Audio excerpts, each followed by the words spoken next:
everyone, Aurora with Supercharged Science, homeschool science resources for K through 12. And boy, I am really dark in this particular shot. So let me try this. Here, we'll go against the wall. So this is Aurora with Supercharged Science, homeschool science resources for K through 12. And today we're going to be talking about how to inspire your kids to learn for their entire life. So it's not push, push, push the freight train up the hill. They are naturally pulled from the inside. And there are 3 simple steps to doing this. Super easy. If you like what you see and you want more, but you don't know how to do it and you want help, at the end of this video, go to www.superchargedscience.com. Okay, so there are 3 simple steps to teaching science, and it doesn't take a rocket scientist to figure this out. Well, maybe it does, but it doesn't take a rocket scientist to actually do it.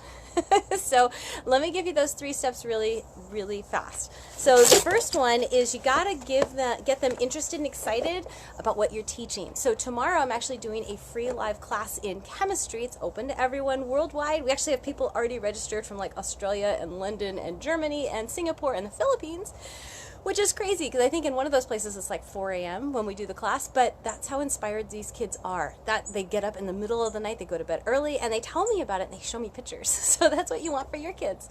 You want them to be excited. So how do you do that? Step number 1, you gotta get them interested. If we're doing chemistry, I'm going to pull out a chemistry kit. Actually, I have 2 of them. This is the little one here. I actually have 128 new videos in chemistry that are starting to come out next week in my online science program. And they are from here, and they're also from here. Look at the size of this box. So there's like 350 experiments. I did step-by-step videos for these 2. I work with Thames and Cosmos and have a whole series of videos. So what you're going to do is you want to get your kids interested and excited. And, you know, science kits are a dime a dozen. Have you seen how many science kits are on the market and how expensive they are? You know, your kid does one and then it's like, okay, next, right? And my pockets aren't that deep. So how do you keep this going throughout for a lifetime?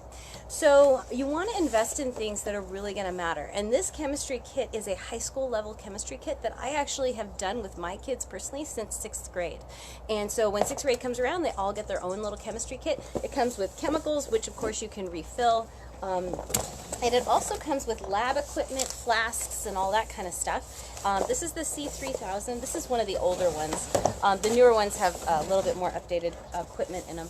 And because this is one I've been saving for my 6-year-old when he gets to 6th grade, and so forth. So so you want to get them interested and excited, and that means buying them the microscope that's going to last. So you don't want to go for these little short-term instant gratification kits. You want something that is an investment that's going to that is like a tool to help them with their education. You don't want something that's just going to be entertainment value, because that goes away really fast and they don't learn much from it.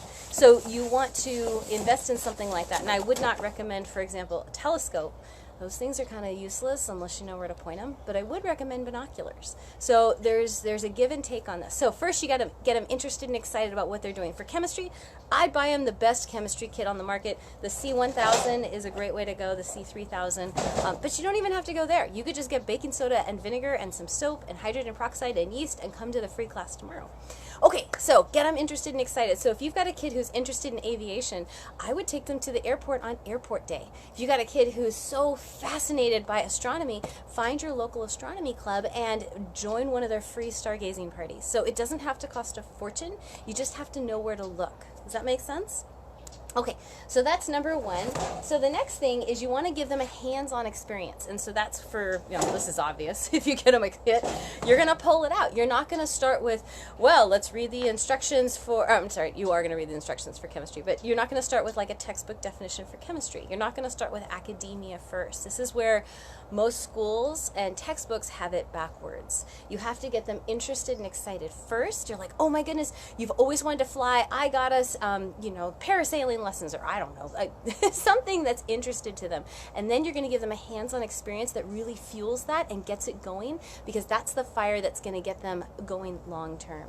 So the second thing is get them a hands-on experience. So if your kid's interested in aviation, you're going to get them a $30 or $40 you know, half-hour ride with a flight instructor. They have intro rides, and just to get them started. Doesn't mean you have to buy all the airplane rides. You just have to do one. You know, it could be something they earn, something they work for.